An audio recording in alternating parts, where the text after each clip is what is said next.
Hello, everybody, and welcome to the Bet Right Sports Betting Podcast presented by the Six Pack Coverage Media Network. It's your host, Jeff Rowell, here with my co-hosts, Andrew Tanzi and Dave, coming back as our guest of the show for the divisional weekend here. Since we only have two games on tap, figure we'll get another opinion in here, and maybe he can talk some sense into all of us.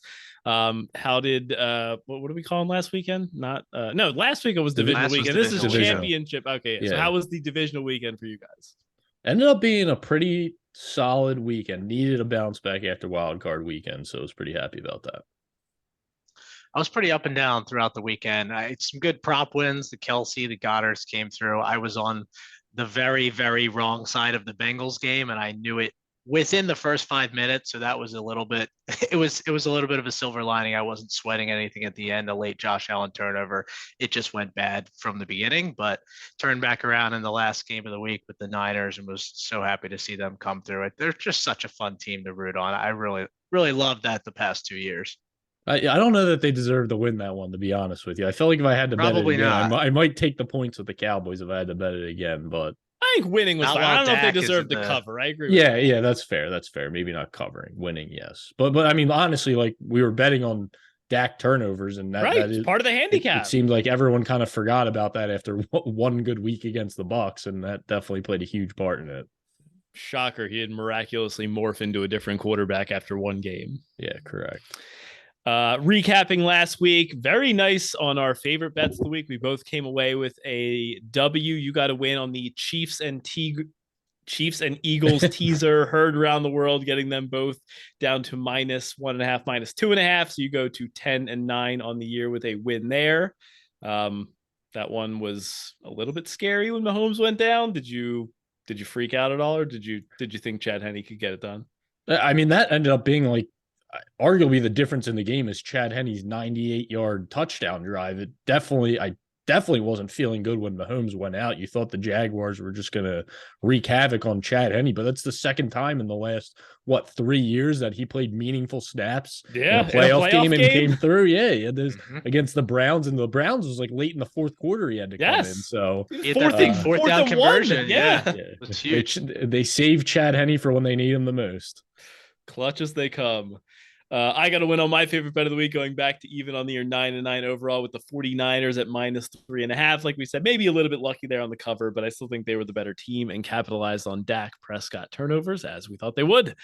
Long shots of the week. Man, this God. May have been the most painful bet we lost all year. I was right there with you. I thought this was an awesome bet. Travis Kelce, 100 receiving yards, a touchdown, and the Chiefs money line, 17 targets and 14 catches. And the man can't get 100 receiving yards. Are you kidding me? I was ready to throw my TV out the window. And you see him get the last catch. At the time, it was 99. They adjusted it to 98 yards. And you're like, there's no way. Yeah, that was just so painful. You're like, there was one point he had like 7 catches for like 20-something yards. Yes. Like, is this really gonna? He scored the touchdown right away, so that was no sweat. After the Chiefs. I mean, obviously when Mahomes went down, you weren't feeling great about the Chiefs winning, but just brutal to lose that by 2 yards. Yeah, that one was one of the all-time tough beats. I took a loss in my long shot as well. Unfortunately, Josh Allen, 60 rush yards. For some reason, I don't know if it was the UCL injury or something down the stretch, but it just felt like the Bills really kind of got rid of one of their best plays, which is Josh Allen breaking out and scrambling in these, when plays break down, he's just an absolute horse running through the field and no one can tackle him. And for some reason, he hasn't been running through the last few weeks of the season. We saw that again in the playoff game. And I think that's part of the reason why they had so much trouble moving the ball, is he would keep trying to get out of the pocket and force these throws downfield that weren't there instead of just scrambling for 10 or 15 yards at a time. So tough loss. Maybe they should have used it more. Yeah. And you said it, like the difference in that game was the offensive line issues were obviously one of the big concerns coming in for the Bengals, but Burrow took the quick throws. He took what was there and was able to sustain drives, whereas Josh Allen's just forcing up deep balls in unnecessary situations, which seems to be a recurring theme with him. It definitely has cost him a few games this season. So he's always looking to make that big play as opposed to just take what the defense is giving him. And that was ultimately the difference in the game. And they couldn't really consistently sustain drive. So it felt like late in the game, it was just they were trying to push the ball downfield, so he wasn't even looking to run the ball. Yeah. Prop sheet, not a good week there. We went 4-5 on the week, I believe I have us at. The quarterback rush yard overs did not go well. Daniel Jones and Jalen Hurts both was an L in that game. And then the Bengals passing offense started out awesome and then didn't really have to throw. So Jamar Chase didn't get there. Overall, not a great week for the props. Yeah. All right, heroes and zeros of the week from the divisional playoff weekend. Dave, start us off with your hero of the week.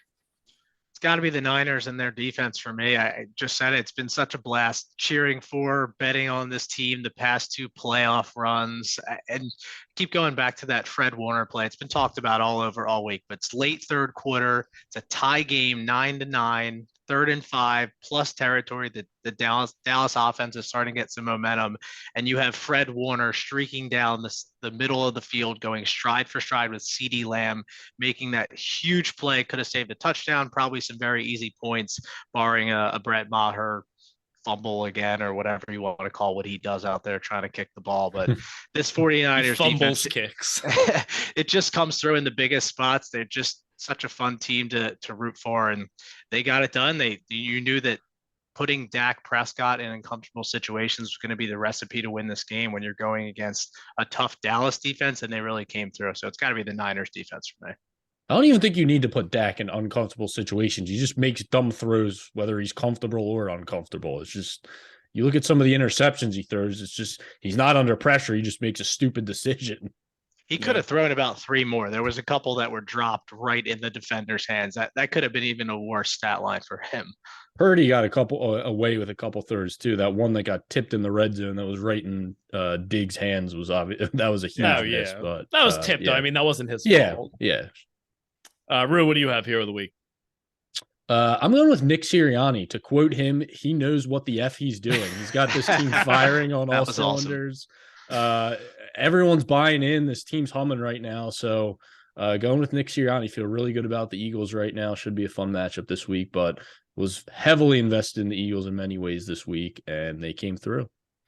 Yeah, I went with a different group for the Eagles. I went with the offensive line, correctly pointed out by you, Rue, on the podcast last week. The biggest mismatch in this game was in the trenches, specifically this Eagles dominant offensive line against the Giants defensive line. The Eagles ran the ball 44 times for 268 yards, 3 total touchdowns, 6.1 yards per carry. It was an absolute ass kicking in the trenches all game long, and that was really the key to the game. Hurts didn't even need to do anything through the air.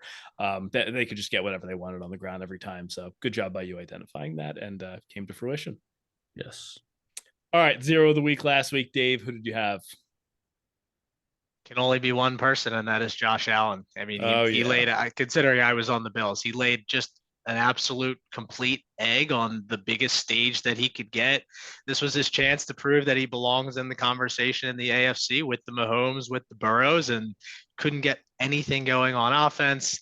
Gabe Davis and Stephon Diggs combined for 6 catches for 69 yards. I mean, it's just amazing when you think about 2 years ago, the Allen to Diggs connection was just absolutely unstoppable. And we were on that a lot early in the year. I don't know what 2 happened. Years ago, it was like 6 weeks ago, it was unstoppable. Yeah, I mean, they stopped using it. He had like 120 catches in their first year together. And it's funny when you think about I wonder how much of an impact Brian Daboll really had on this team, where early in his career, Josh Allen was the turnover prone guy, and then Daboll kind of lessened that a little bit, put him into that MVP conversation. And as soon as he leaves, I didn't even realize this, but Josh Allen led the entire NFL in turnovers over the course of the season. And then you switch it with like a Daniel Jones, who was the turnover prone guy, and he finished the season with 5 interceptions. So you really have to think about what a huge impact Brian Daboll had. But Josh Allen, I already saw the betting lines for next year. The Bills are in the top 2 for Super Bowl odds again, which is just insane. Like, he needs to do a lot more to really get in that conversation. And just, he's my zero of the week, zero of the playoffs. What was crazy to me about the game is you have the Bills here with home field advantage. You have snow pouring down. It's like, this is perfect home perfect field conditions. advantage. Yep. Buffalo Bills, and it looked like it favored the Bengals in the end. Looked like the conditions and everything worked in the Bengals here. So I'm actually with you on Josh Allen as my zero of the week. I actually ended up on the Bengals at +6. I was leaning the Bills on the podcast last week, but once the +6 came up, to me, it was just insanity. The money line went over +200. So I just had to throw everything out and buy into the Bengals. But I was on Josh Allen's rush yards with Jeff. So that was obviously a big loss. And I was still on the Bills team total. So Josh Allen's Yeah. just inability to really get anything going on the offensive side, coming up small, like you said, in one of the the biggest moment. And look, like last year in the playoffs when they lost to the Chiefs, obviously not on Josh Allen with the way that ended. But this is just a game, maybe you lose the game, but you got to have a better showing than you did. Sean McDermott, I think, deserves some criticism too. He obviously, his side of the ball defense is what allowed that drive last year by the Chiefs. And this year they didn't seem to have any answers for the Bengals offense. So Josh Allen, my 0 of the week with Sean McDermott getting the honorable mention. Yep, went the same direction. Josh Allen putting up 10 measly points in the biggest game of his life as a 6-point favorite at home. Finished the postseason with 4 total touchdowns to 4 turnovers, had 3 interceptions and 3 total fumbles. Only lost one of the fumbles, barely squeaked by Skylar Thompson, and then gets steamrolled by Joe Burrow at home. Just an absolute embarrassment. Good luck ever getting out of the AFC with Mahomes and Burrow staring you in the face for the next 15 years. Good luck. I'll give another honorable mention on 0 of the week to the NFL for selling those neutral site AFC Championship game tickets about 2 weeks early. I don't know what they were thinking with that, but it did lead us to the quote of the year by Joe Burrow right in that post-game press conference. Better send those refunds. Man, is that guy cool. It was teed up for him. It really, they definitely teed that one up. Yeah. Perfect. Don't they do that for every single game in the playoffs? Like you can buy tickets for the playoffs ahead of time before the games even happen, like all the time. I don't know. Like in the NBA, if there's a 7-game series, you can buy tickets to game 7 before the series starts and they send you a refund. Like it's not like they did anything that's never been done before. I don't understand the problem with sending the refunds. Like they do that for every sporting event in the playoffs every year. Listen, it was a cool moment. Look, the quote was fine. I don't understand blaming the NFL for like doing something that every league does in the playoffs every year. Like the NFL didn't do anything wrong. All right, ready to get into these games? Any more conspiracy theories we need to go over? No, please don't bring any of those theories on me. We're not... All right, we'll skip over those conspiracy theories. All right, kick it off with the first game on the slate, the 3:00 Eastern game of the NFC, the San Francisco 49ers taking on the Philadelphia Eagles. Eagles are 2.5-point home favorites. The over-under is 46.5. This is the matchup we've all been waiting for. The two best teams in the NFC, the two powerhouses collide. Injury notes on both sides. A.J. Brown was dealing with a bit of an injury in the game last week. He was expected to be questionable, but I think he actually practiced in full today, so I'm not sure if he's even going to have his designation. Sounds like he's going to play. And then for the Niners, Christian McCaffrey, Elijah Mitchell, Deebo Samuel all did not practice today. It sounds like at least CMC and Deebo are trending towards playing. You never know with Elijah Mitchell, but I think both these teams are going to be pretty healthy for the most part. Rue, I'll start with you. Do you have a play here on side or total of this matchup? Yeah, I'm on the Eagles. Bought into them right when the line opened up. I'm fine with them under a field goal. I don't want to oversimplify it too much, but for me, when it boils down to it, I just simply think the Eagles have more advantages in the game. On both sides of the ball, you have great offensive lines and great defensive lines. You could argue San Francisco will have success running the ball, which was the weakness of the Eagles.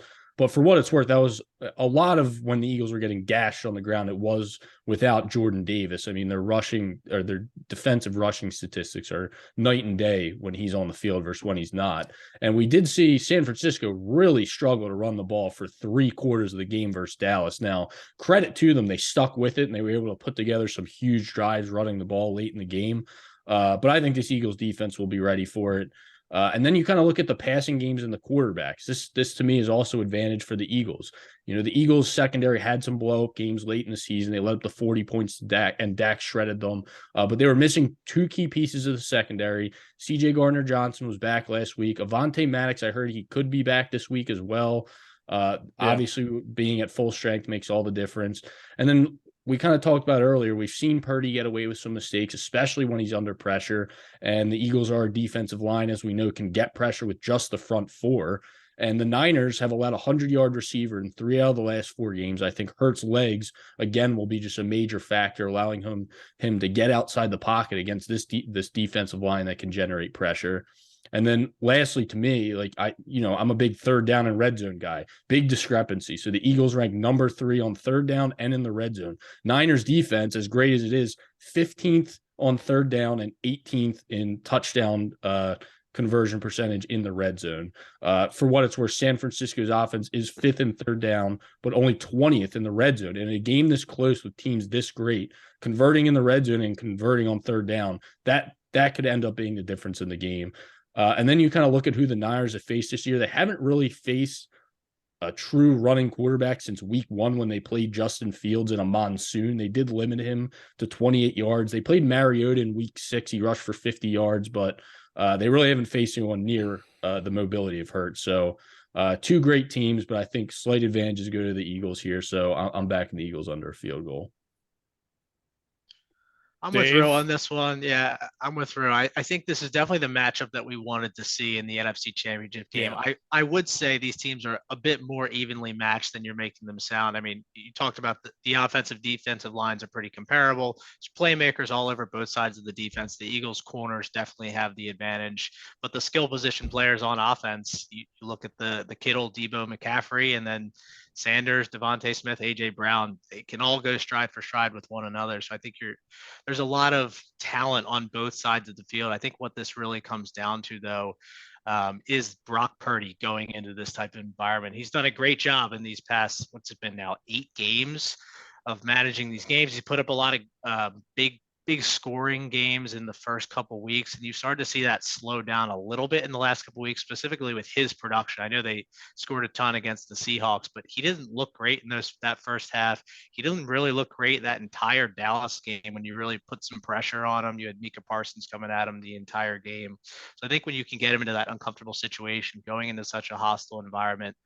like Philly in this road game, I think the Eagles are going to be able to take care of business, and it's going to come down to the matchup of Jalen Hurts being able to outduel Brock Purdy. It's amazing when you think about this playoff run for the Eagles, and all they have to do to get to the Super Bowl is beat Daniel Jones and Brock Purdy. Really couldn't be set up much better. So I'm riding with the Eagles full game spread. I also like them in the first half. As I mentioned, the Niners were up 9-8 versus the Cowboys last week, and then they were down 17-16 versus the Seahawks in that playoff game.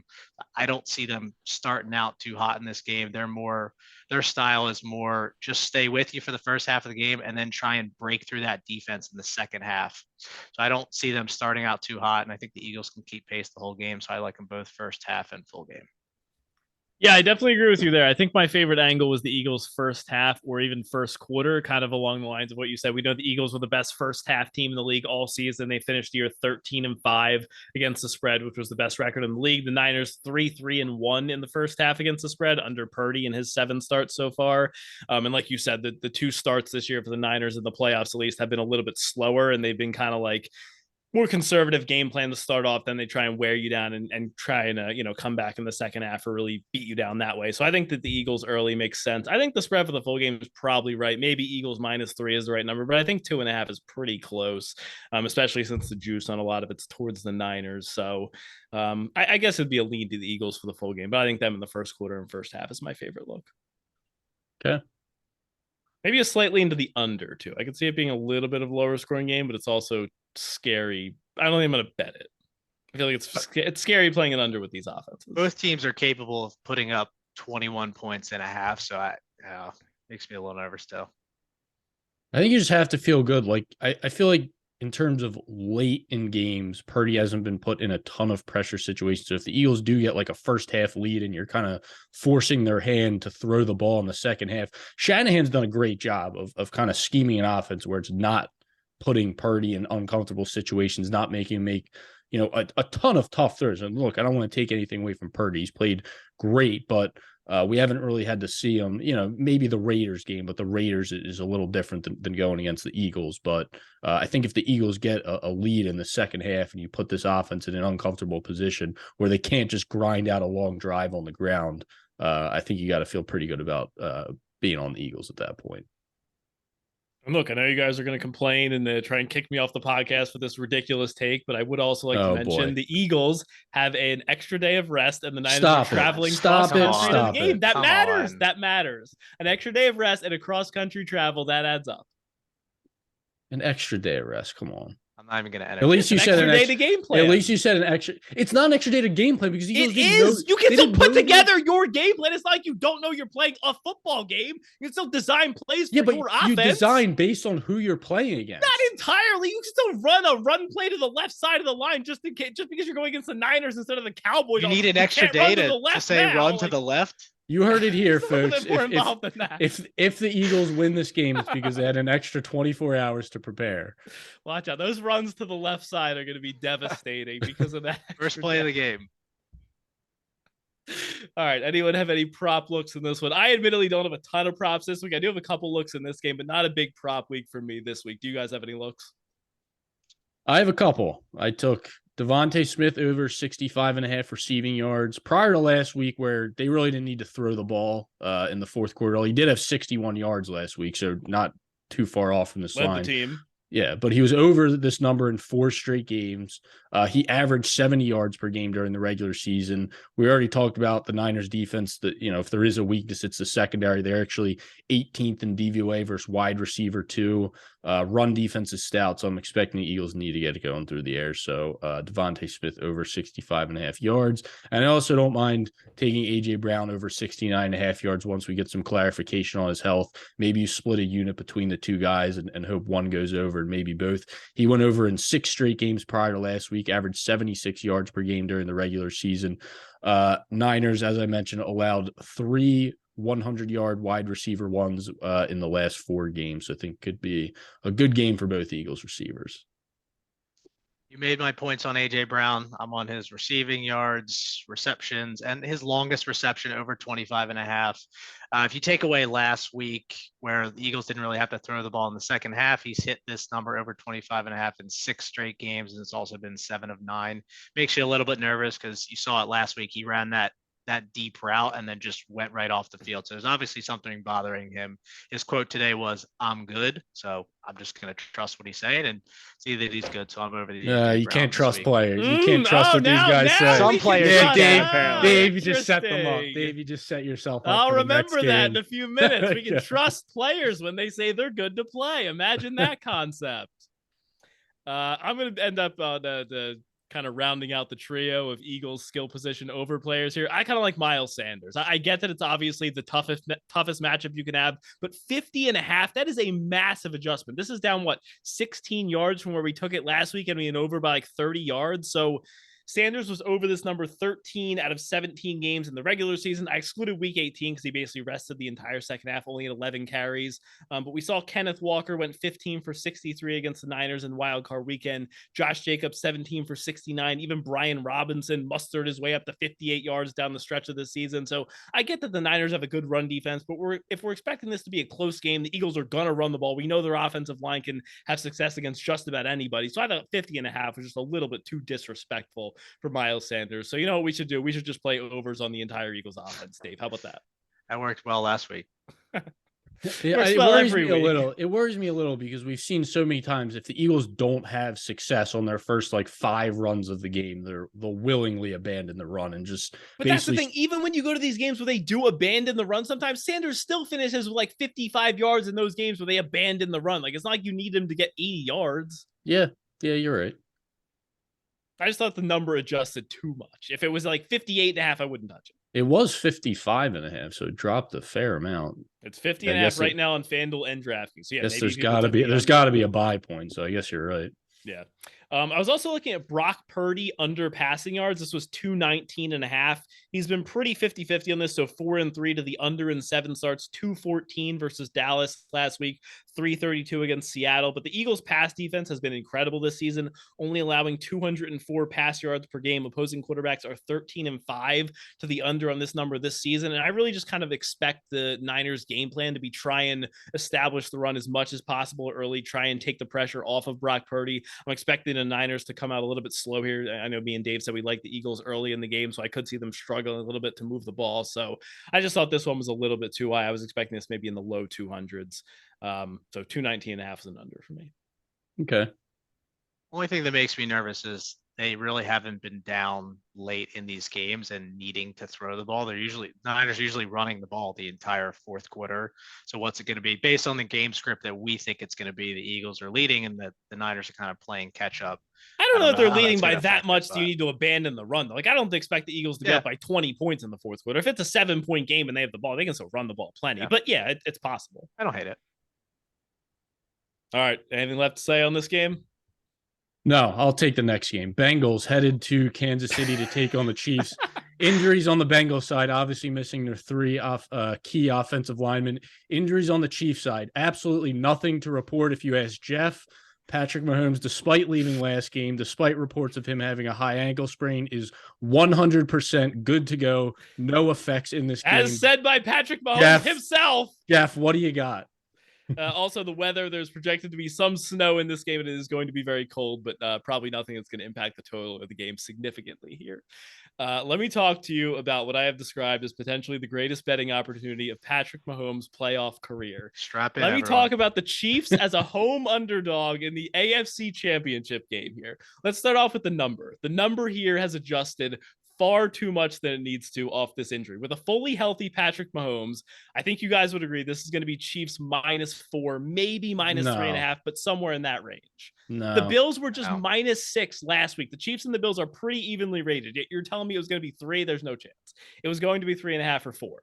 We now go through the key number of 3, down to a pick 'em, out the other side. This was as high as Chiefs +2.5 yesterday, which I bet more on there. Now it's back down to I think Chiefs +1 is not kind of the consensus. So I just think the number is adjusted too much. We've seen star quarterbacks like Aaron Rodgers and Justin Herbert miss games where the spread adjusted 6 or 7 points for the backup quarterback playing. You're telling me Mahomes is going to play and it's going to adjust 5 points? Like, I just think that's a bridge too far here. I think that it's a little bit disrespectful to Andy Reid and Bieniemy and Mahomes and its offensive mindset to not be able to come up with a game plan that can scheme around this Patrick Mahomes injury. It's a little bit different dealing with it in the moment last week. Like you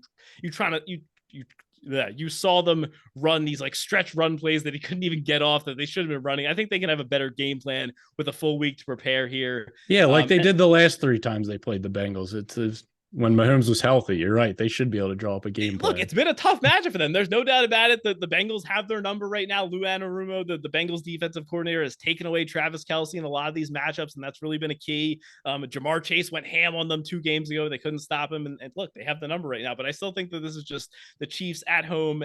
As an underdog, I just think it's too much. And then if we look at the on the field matchup, I think this Bengals offensive line, this is the week that those injuries are really going to manifest. Timeout. I'm stopping. I was waiting for this what? from you. Because last week you specifically said on this podcast when making your case for the Bengals about how it's so overblown, the injuries on the offensive line, how they made a run to the Super Bowl last year, all this stuff about how it's not a big deal. But now, folks, it fits Jeff's narrative perfectly. So we're gonna plug that right in the story here. And now this is the week. Can I tell you why? You didn't even let me tell you why. Go ahead, tell me why. The Chiefs are second in pressure rate as opposed to the Bills, who are like 8th in pressure rate. The Bills defense outside of Von Miller, who still leads the team in sacks despite missing the last 9 games of the season. The Bills ranked outside the top 12 in sacks and pressure rate this year. The Chiefs were number 1 in the NFL in pressures on the season, number 2 in the NFL in sacks beyond only the Philadelphia Eagles. Chris Jones, defensive tackle, all-pro, quietly finished with 15.5 sacks this season. I think this is the matchup where the Bengals offensive line presents more problems. And yes, I made the case that it was overblown last week. That's because I felt like the spread was getting inflated because of that injury. It's a lot different when you're catching 6 points on the road against the Bills than when you're laying points on the road against Mahomes. So I think that the number just like if the Bengals were getting 3.5 points, or yes, I'd be on the Bengals again, but it's just a different scenario here where I think that the Chiefs defensive line presents problems that the Bills didn't because they didn't get any pressure on Burrow at all last week. And then on offense, the Chiefs, yes, Mahomes isn't going to have the mobility that he normally had. He's also played with injuries before. We saw him come back from a high ankle sprain, I think in 2019, the game he came back through for 440 yards and 3 touchdowns. We have videos of him in practice today, stretching, jogging, running all around the field. I think he's going to be okay. I think this is a little bit overblown here. I'm all over the Chiefs here. And even last week, after the ankle injury, he ranked number 1 in all quarterbacks in EPA per dropback after sustaining the ankle injury and coming back in the second half. Got the win against the Jaguars. I get this Bengals defense a little bit better here, but I'm on the Chiefs. So just so everyone's clear, Jeff grabbed the Chiefs when at -2.5. So the entire week he's I been have convincing himself. -1, I have +2.5, and I have +115 on the money line, and I have never felt better about it. I am so right about this game, and I cannot freaking wait for Sunday. I can't wait. Look, I agree with you that the +2.5. You agree with me? Okay. No, the plus. Okay. No, I don't agree that I wouldn't have. I didn't like the Chiefs series. I think the Bengals win this game, but +2.5 maybe a little bit drastic of a move. But I think you were silly for not grabbing the Bengals at +3 at the open.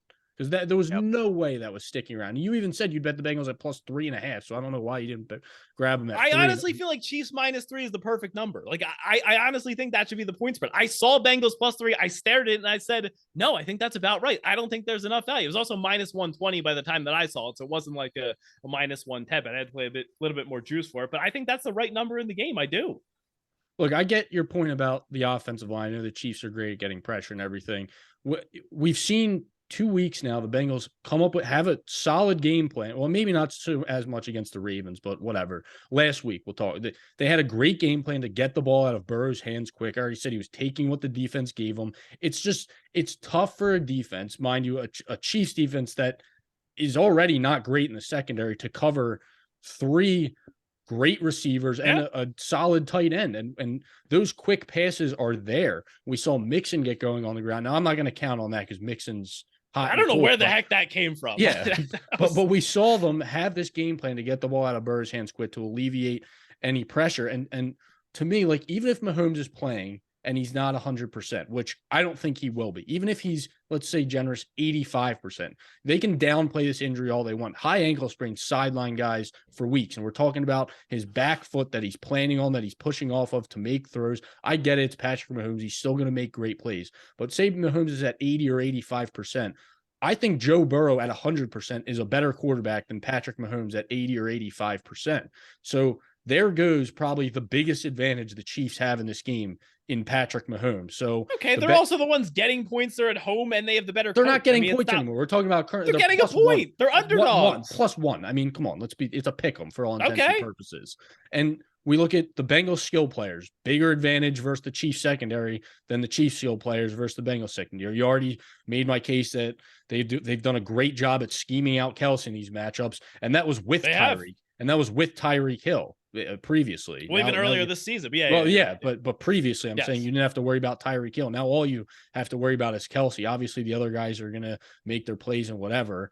And then like the whole Burrow under pressure thing, just to go back to that, I saw some tweet that his senior year of college, when they won the national championship, he was pressured like 150 times throughout the year. Now, obviously, it's college. It's a different game. But maybe at some point we just say Joe Burrow is great under pressure. Like, it doesn't affect him as much. Is, yeah. Great quarterback. He also got sacked like 9 times in the Titans game last year, and which they won.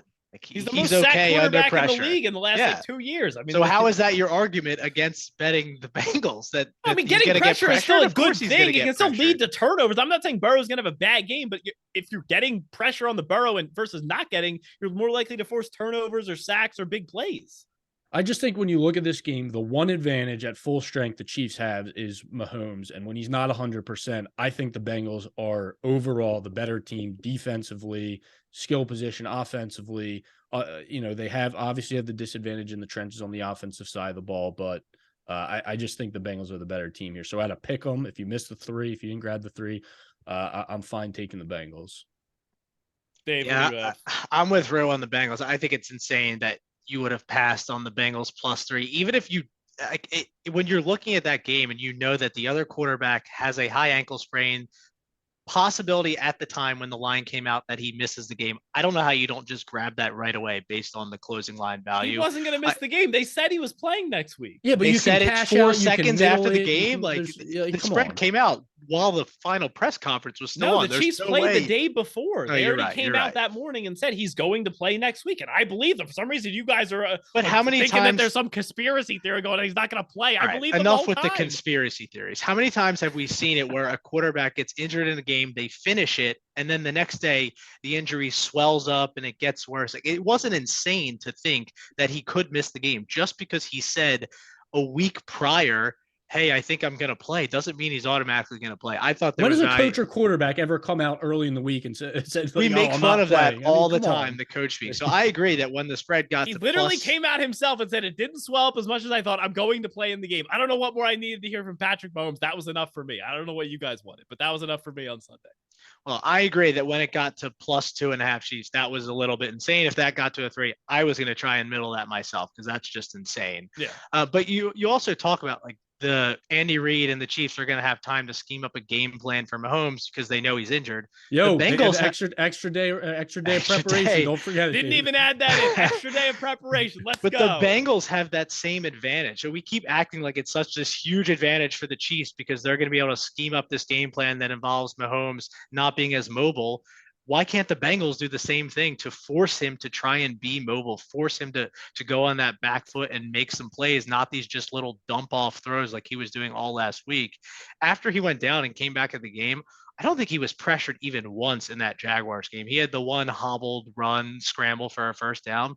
There really wasn't any pressure on him the entire game. So I'm interested to see what the Bengals defensive coordinator can really draw up to put some pressure on Mahomes and make him uncomfortable in the pocket there, knowing that he has an injury. Regardless of what he says, you can't have a high ankle sprain and then be 100% the next week going into it. So I think there's opportunity on the Bengals. And when you look at the spread, what were they last year in the AFC Championship game? Were they -7? Okay, so last year they're -7, -7, and then they were Pretty sure. 2.5 in Cincinnati this year, and the Chiefs are losing both those games. So there has to be a point where we're upgrading the Bengals in this matchup, whether or not it's Great, Patrick upgrade him Mahomes. 5.5 points. But what number do you upgrade it then? You know that they have the Chiefs Chiefs number. It's not You 5.5 know that points. Mahomes has an injury. Like, at what point do you just say that, yeah, Joe Burrow belongs in the same class as Patrick Mahomes in this matchup? And he's not 100%. So like Bruce said, I'll take the 100% Joe Burrow over the 85% Patrick Mahomes. Part of what makes him great is his ability to extend plays for 30 seconds, run around, find an open Travis Kelce. So if the Bengals defense is able to limit Kelce, force Mahomes to make plays to other guys, I like the Bengals in this matchup. I think them catching points was a crazy opening line. I would still take them at a pick 'em as well. Okay. I think we've stated our cases. Can't wait to see who comes out on top. It'll be a heated day in our group chat. So it's been a heated week. Every time I say something, it's, oh, you guys jumping all over me. Anyone have any props in this game? I looked through everything here. I couldn't find anything that I really loved, to be honest. The Chiefs receiving core is always a little bit tough outside of Kelce. Did you guys have anything that stood out to you? One for me, I'm going to look at Kadarius Toney. 34.5 was the receiving line I got him at. He's been more involved last week in the screen game. Why don't they use him more? He's like a little bit more involved, but not really. Right. Like, I don't get it. He had 7 targets, finished 5 for 36 last week. I think this is the perfect opportunity when last week, all they had to do was throw to Kelce across the middle. They didn't really need a true game plan for that. Yeah. That was the plan of attack going in. That's all you needed to do. I think only this for is 5 the week, yards a pop too. I think this is the week where you get to see Andy Reid work some of that magic, do a little ring around the rosy in the huddle, and then do something to Kadarius Toney, especially Andy Reid magic. I like especially by the goal line. He's had a couple these sweep red zone carries, one last week, 3 in week 18. So they're starting to use him more. It does make me nervous, but it's still a low enough number, 34.5. So I like him in the prop game. Okay, I like that. I am going with Jamar Chase over 82.5 receiving yards and over 6.5 receptions. He went over the yards in half the regular season games he played. Receptions, he went over 9 out of 12. He went 7 for 97 versus the Chiefs earlier in the year. For what it's worth, last year in the playoffs against them, all he did was go 11 for 266 and 3 touchdowns. Chiefs are ranked 31st in DVOA versus wide receiver ones, allowing the 3rd most yards per game. So definitely love a big game from Jamar Chase here. All right. I think those both make sense. Anyone have anything left to say before we close it out with our long shots and favorite bets of the week? No, it's weird only having 2 games to go over. I know. I feel like we're missing something. Yeah. Was the team disingenuous that 3 Eagles fans all said that the Eagles were going to win? Is that a problem? Should I one don't of us know. have picked the Niners? I feel like throughout the season we've shown we aren't biased Eagles. See, I feel like we didn't even get a chance this year because the Eagles were just so good. It was like I'm betting them every week because like there was no time to fade them. They were just good the whole time. Like I swear I don't bet the Eagles every week, but they've just been so good this year. The people Not a have lot been of under the people, opportunities. Yeah, the people have been with us know. Yeah, we try not to just bet the Eagles because we're fans. I think we legitimately just think that the better team.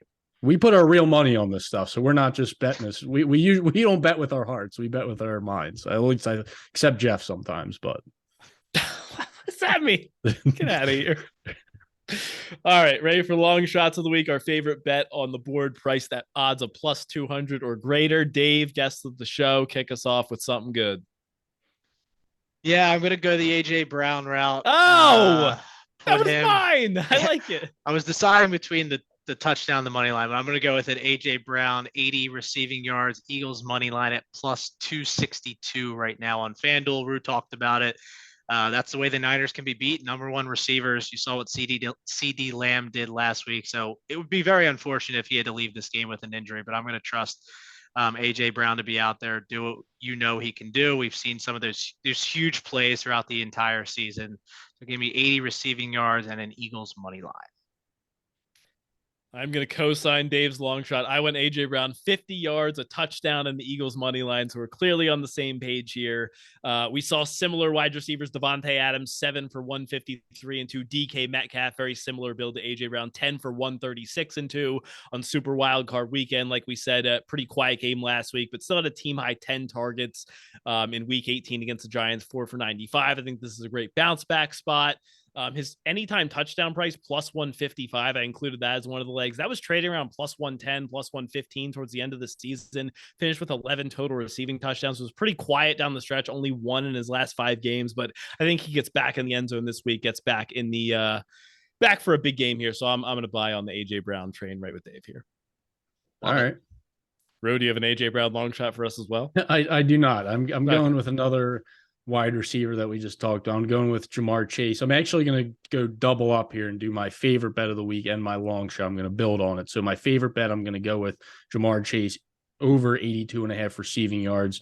Like I said, Chiefs has really struggled against wide receiver ones this year, ranked 31st in DVOA. See if we can get a recreation of his playoff performance from last year where he went for over 200 yards. So favorite bet, I'm going to go with Jamar Chase over 82.5 yards.